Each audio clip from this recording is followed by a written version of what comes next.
अब परमात्मा आगे बता रहे हैं, गीता अध्याय नंबर 15 के श्लोक नंबर 16 और 17 में जो 3 पुरुष बताए, सरपुरुष, अक्षर पुरुष, ये 16वें श्लोक में बता दिया। 17वें में उत्तम पुरुष है तो अन्य परमात्मा इति उदाहरत है, यह लोक तरम अविश्य विवर्ती अवैश्वर।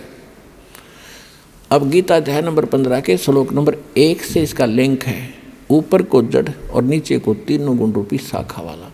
ये उल्टा लटका हुआ संसार रूपी वृक्ष है, जिसकी ऊपर को जड़ है वो तो पूर्ण परमात्मा है, और नीचे को तीनों गुण रजगुण ब्रह्मा सदगुण विष्णु तम गुण शिव जी रूपी शाखा है।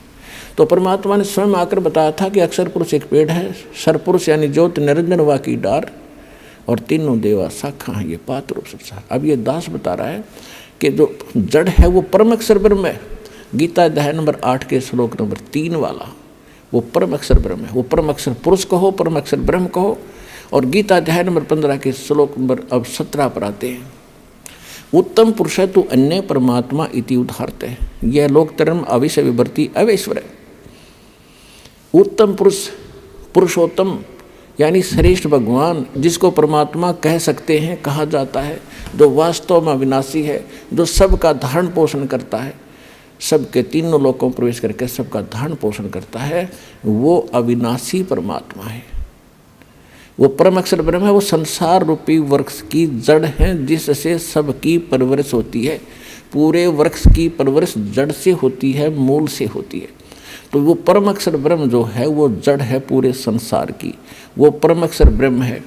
गीता अध्याय नंबर 18 के श्लोक 62 में जिसके विषय में कहा है कि अर्जुन तू सर्वभाव से उस परमेश्वर की शरण में जा, उसकी कृपा से तू परम शांति को और सनातन परम धाम को प्राप्त होगा। तो यहाँ गीता अध्याय नंबर 8 के श्लोक 5 और 7 में गीता ज्ञानदाता ने अपनी विषय बता दिया कि भक्ति भी कर, युद्ध भी कर, जन्म मृत्यु तेरी भी रहेगी, मेरी भी रहेगी। तो गीता ज्ञानदाता के पास वो कंप्लीट कोर्स नहीं है जिससे जन्म मृत्यु उसकी कट सके और उसके उपासक की कट सके, स्पष्ट कर दिया।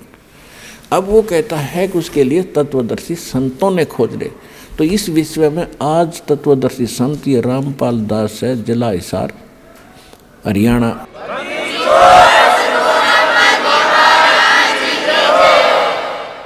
अब किसी का भ्रम ना रहना चाहिए। देखो,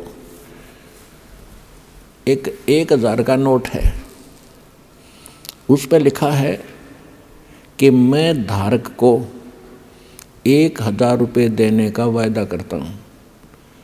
दास पे लिखा नहीं है, दास बोल सकता है कि मैं उपासक को सर्व सुख और पूरा कंप्लीट मोक्ष देने का वायदा करता हूँ जब नियम में रहोगे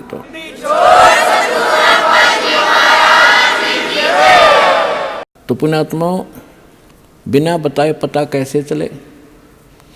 स्वयं परमात्मा थे 120 वर्ष रह के चले गए, हम लाल की पहचान करना जानते नहीं, इस कारण से मार खाते रहे। और एक तो कहना होता है, विद प्रूफ प्रूव करूँगा कि इस विषय में किसी के पास ज्ञान नहीं, किसी के पास समाधान नहीं, और कबीर जैसा भगवान नहीं, और इस परमात्मा के दास को जो प्राप्त है, कबीर परमात्मा का दिया हुआ ऐसा कोई ज्ञान नहीं।